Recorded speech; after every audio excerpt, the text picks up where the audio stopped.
Hello, I'm Hannah from Hannah's Tree Times, and here is my friend Ruth, and we're going to show you how to make a wooden necklace, wooden bracelet made from Reedmace string. And Ruth has never done this before, so she is new to it, same as you.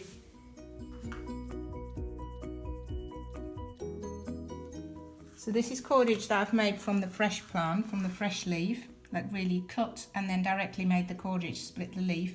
And you can see the difference as, this was very tight, this was as tight as this, but as the plant dried, there's all these gaps appearing and it becomes a very loose concoction. Whereas this is made from a dried leaf, re-soaked and then twined, twisted.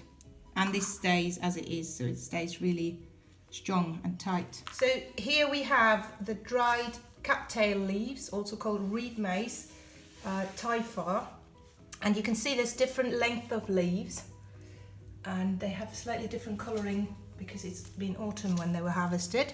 I soaked these very briefly, so I literally just splashed water all over them, and then I took this not very sightly plastic bag, you can take a sheet, a cotton sheet or something, and I've just wrapped them in there so they mellow and the whole leaf soaks up a bit more moisture. So there is different parts of the leaf that we can use for the weaving, and for basket making we often use the stronger butt end, which is quite straw coloured, and thicker for the stakes. But for the bracelet making, I wanted to show a particular part of the plant. So the leaves of the plant sit together in a fan shape like that. So there's two in the middle that are hugging each other, and the other ones are all embracing those. And you can still see that here in this bit. So this leaf would have been folded around this innermost leaf, which is the shortest one as well. So you can see those little wing, slightly darker, those little wing bits. And we can harvest these. They don't have any more of the air-filled chambers in here that the other bit has. And I've harvested some of these already. So these are the fine wing, sort of wing bits of the stems at the bottom, and they are great for creating cordage very quickly. Okay, Ruth, so you have to decide, do you want some beads on your friendship bracelet? Yeah. So there's two ways that you can do the beads. You can have the beads incorporated, so this is strung on as we've woven it. Right, okay. Or they can be loose and added later. All I've done is I've knotted it so they don't slide around. Right. So you would have to decide that. I think I'm going to go for these ones. Okay. Woven in, yeah. Okay. So what you need is to measure the length of a piece of Reedmace, and we need to have about double the length of what your finished product wants to be, plus a bit extra for knotting. So yours would need to be a bit shorter than this. Right. If you want it fine, you just make it simple stranded. If you want it thicker, which will also last longer, you can double it. Okay. Do you want it thicker or finer? I will have it thicker. Okay, Yeah. so we have to do 4 times the length. Okay. So if this is the finished product, I'll hold that for you. You need to measure, discard the brown tip. So we've soaked this rod in water briefly, and then wrapped it in a towel or in a piece of plastic. So maybe we'll take the length of this 4 times. So that's 1, 2, 3, 4, Excellent. with a little bit of extra for knots.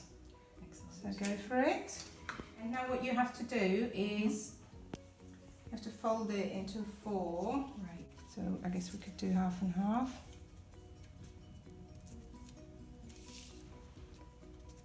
And this should, just double checking, yeah, this Excellent. should be good. And then you need to find exactly the middle point, and you need to start twisting away from you. So we're twisting the middle away from us to create a loop, like this loop here. Okay. And you hold it in your left hand, and once you've twisted enough, you bring it over what was the left, hold it again, and keep twisting away from you. You must make sure that you keep hold of what you've brought to the left in order for the tension to stay. And you just keep twisting away from you. And is it you? And bring it over to the left. Okay. So starting with the right hand side, twisting away in a clockwise turn, and then when you've got enough twisted material, you bring it over to the left. And I can hold it for you because that's a bit easier. What you can also do is find a hook on the wall. I have a thin piece of wire on a coach hook, because it's much easier to work when there's a bit of tension on the piece. Great, so you twist away from you with the right hand side, and then you bring it over to the left, and then you keep doing that. However, you wanted your beads incorporated, so we need to remember that. All right. So what I'll do is I'll bring this heavy piece of weight to the corner of the table so it doesn't unravel. And I can continue?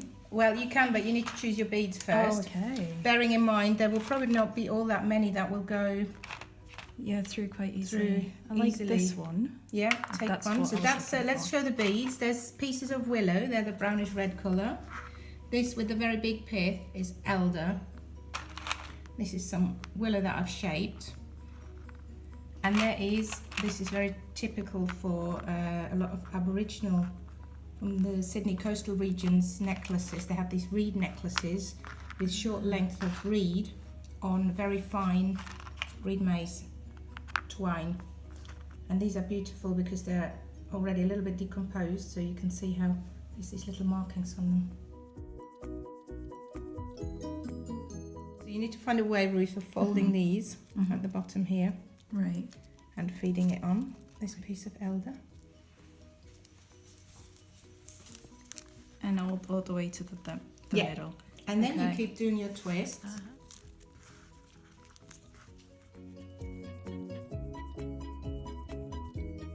You just take, it could be the tine of a fork or something.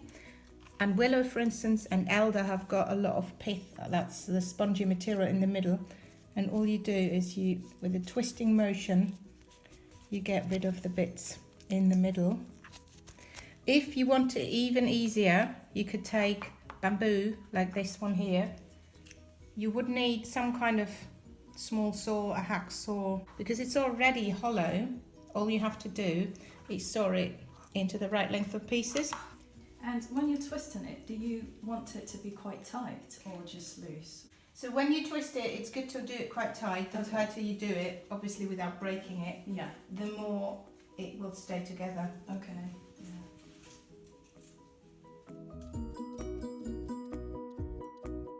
Okay.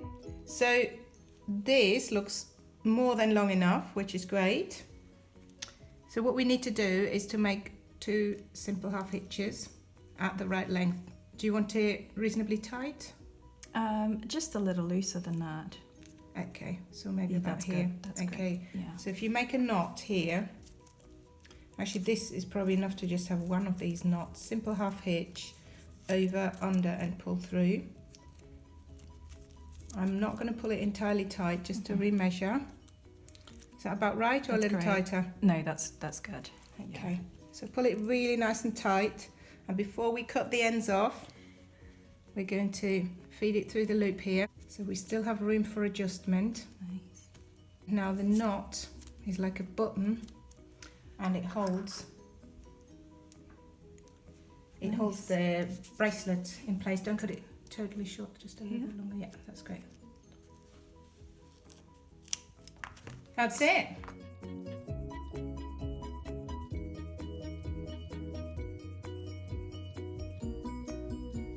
If you've got glass beads or broken necklaces that you liked, you can add anything. We just went for the woody look, but there is so much more that's possible. So we used the leafy green part of the plant for Ruth's thick necklace, thick bracelet. And then there's also this straw coloured part and you can see there's these sort of wings that don't protrude the actual leaf. We can just take our either a little knife or fingernails if the fingernail's long enough and split these off with the fingernail, and then we split them again, and you gain a bundle of fibrous material. So this has been soaked. If I had them dried, I would just need a little water bowl, wet my fingertips, and just pull it through. And then I can make a thicker bundle of 5 or 6 of these and just do the same thing, roughly in the middle. Twist it. If you want to have a go, Ruth, you could have a green and a white bracelet.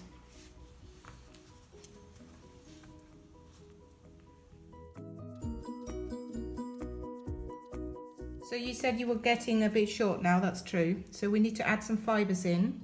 So I just get 2 or 3 at a time, no more. And we lay them over both strands so that they're really securely and firmly in place. So you now just twist them in with the old bundle and they'll just be together. And then when you find that more run out and you get an inconsistent thickness, you just add another 2 or 3, always looking ahead, so you don't get a thin bit and a thicker bit in your strand. This is really satisfying. Yeah, isn't it just? Yeah, I think you've really got me into something here. Oh, I'm glad. I love doing it. Yeah, so we just measure how much we need for the knot. Bearing in mind you wanted some beads on it, so let's put those on before we tie the knot. Okay. Right, see if you can get them on.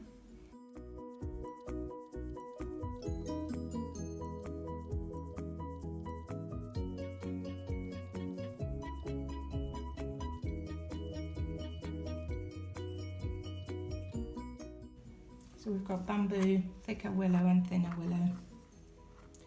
And you have to decide now whether you want them to be loose wandering about, or whether, like in this case, you want to make a little knot that secures them in the middle. That's up to you. I think I'll leave them loose, actually. Yeah. Okay, great. So let's see where we need to do the final knot. So if it's about here. That's good. Great. So if you do your knot about here, and you want to do a double knot because this cordage is really fine. Or what you could do is you can fashion a little toggle, like duffel coat buttons. This one's made from a piece of halved avocado kernel, and I've drilled 2 holes in. And this is a very secure way of getting the end bit through the loop. And what to do with those little wispy bits, there's 2 things you can do. You can have a lighter, which I haven't got on me. You can just use the flame to burn these off, or you can use a pair of snips and cut very carefully, cut really close to the string. Show us both your... Great. Oh, it's nice with the 2 colours, the green and the straw colours. People have used it for all sorts of purposes, for lashing sticks together, to craft shelters, for bridges, to cross canyons, as well as for jewellery, for net making, to catch fishes. And the reason why if we take a simple leaf like this, even though this leaf is a strong leaf, we can rip it. However, if we take our twisted cordage, now try your hardest, Ruth. We're just not going to rip it. I don't want to try and dangle one of us from this, but if we take enough of it, it probably would do it. So that's the reason for making cordage, by getting many fibres together, connecting them in the right way, and giving them that spirally movement. They get incredibly strong because the pressure point, where the pressure is applied, wanders and is applied to many, not just to 2 or 3 strands.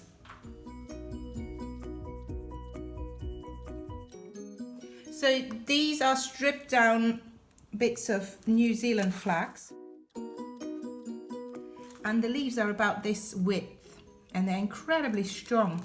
I've just stripped them down with my fingernail, so this is a part that's not been stripped down very well, and that's a much smaller part. But even this, if soaked, I could scrape the fleshy parts off and it would yield just the fibres, which are about, although we've got one, that's about 1 fibre. So you can see how thin that can be stripped down, and it's very, very tenacious stuff. Another one that can be used is crocosmia. Really beautiful fire-coloured flowers. These are the seedy bits, or the old flower stalks. And it's got leaves on a stem, so you can take those leaves, strip them down, and again you moisten them briefly, and you can see that these leaves have a really clear middle rib, and this middle rib makes them very strong. Also this end bit is really strong.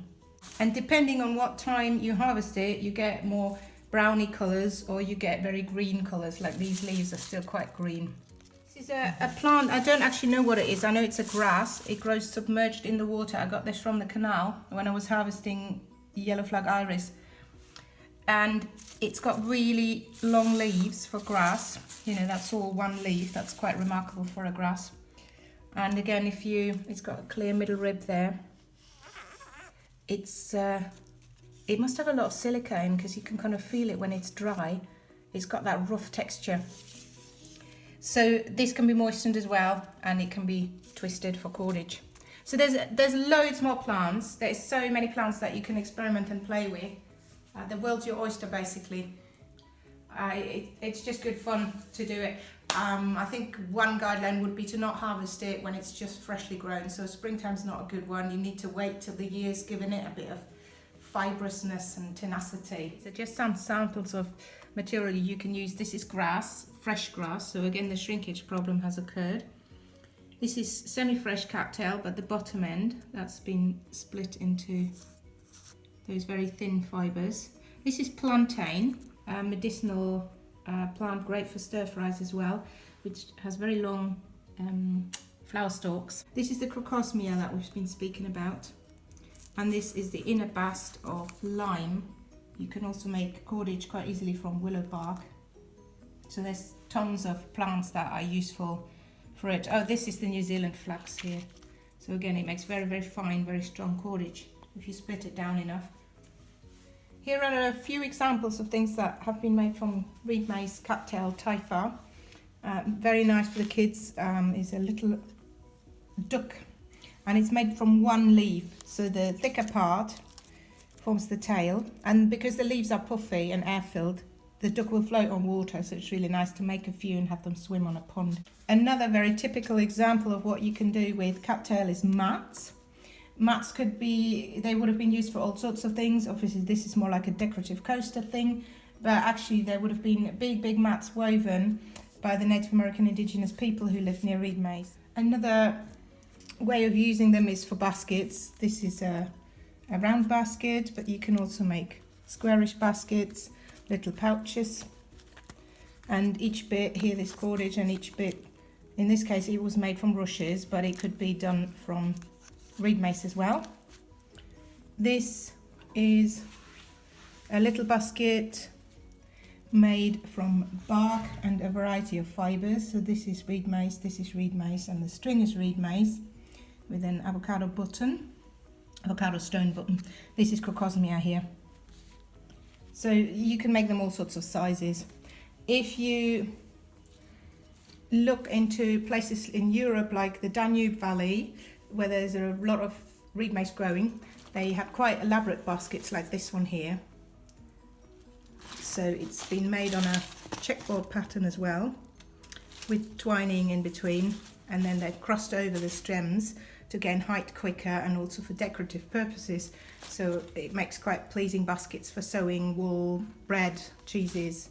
Also bigger examples like this one here. I'm not quite sure whether this one is rush or Reedmace, but you can do something like that. It remains a little bit wobbly and soft, so it's different from a willow basket, but there's a lot of uses where you can use it. This is one of the oldest ways of making baskets or nets. It's a loop bag. Of original dilly bags are made in the same way. So it's just a continuous piece of string made from lots of fine fibres that get twined together, and then they get looped in a certain way and looped into the previous row. And this one is not finished yet, but over time you can create a good bag.